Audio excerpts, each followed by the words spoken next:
అమరావతికి పెట్టుబడులు వస్తున్నాయి, అభివృద్ధి పదం బాగా వర్కర్స్ ఇక్కడ పనులు జరుగుతున్నాయండి. వీటన్నింటినీ కూడా ఏదో రకంగా డైవర్ట్ చేయాలి, శాంతి భద్రతలకి ఘాతం కల్పించాలి. మెయిన్ ఏం వైసీపీ వాళ్ళది అదేనండి. అమరావతిలో ఏ పని జరగకూడదు. ఏదైనా పైనుంచి రేపు వరల్డ్ బ్యాంక్ వాళ్ళు ఏదన్నా వచ్చినా కూడా ఇలాంటివి చేస్తే ఇక్కడ ఏదో ఉందని కొన్ని కంపెనీలు వచ్చినా కూడా అమ్మో వీళ్ళే తన్ను చేస్తున్నారు, శాంతి భద్రతలు లేవు, మనం ఎందుకు పెట్టాలంటామని ఇలాంటి డర్టీ పాలిటిక్స్ చేయటంలో ముందుండే వాళ్ళు వైసీపీ నాయకులు. వాళ్ళ నాయకుడు కూడా దానికి తాళం వేస్తాడు. ఇంకా ఆయన అసలు ఇక్కడ ఏమీ లేదని ఆయనే మన చెబుతుండే. ఆయన ఒక ప్రెస్ మీట్ పెడతాడు వచ్చి, ఏమీ లేదు ఇది రాజధాని కాదు, ఆడుంటే ఆడ రాజధాని అసలు రాజ్యాంగంలో లేదంటాడు. మరి రాజ్యాంగంలో ఇవన్నీ ఉండయా అండి? రాజ్యాంగంలో ఈడీ కేసులు ఉండయా? రాజ్యాంగంలో మరి ఇవి ఉండయా అండి? ఈ సిబిఐ కేసులు ఉండయా? అవి ఉండయా మరి రాజ్యాంగంలో? రాజధాని లేదు, అవి ఉండయా?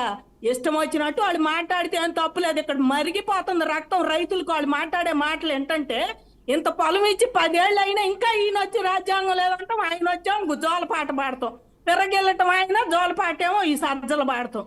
ఈ రకంగా నేర్చి రాజకీయాలను భ్రష్టు పట్టించారండి. గత 5 ఏళ్ళలో చూసారా? సోషల్ మీడియా వాళ్ళని కూడా ఏ రకంగా టార్చర్ చేశారు. 72 ఏళ్ళ రంగనాయకమ్మ గారిని తీసుకెళ్లారు సిఐడి వాళ్ళు, ఆవిడేదో ఫార్వర్డ్ చేస్తే. ఈ రకంగా చేసి ఏదన్నా అంటేనే అన్నారని మిమ్మల్ని అంటాం.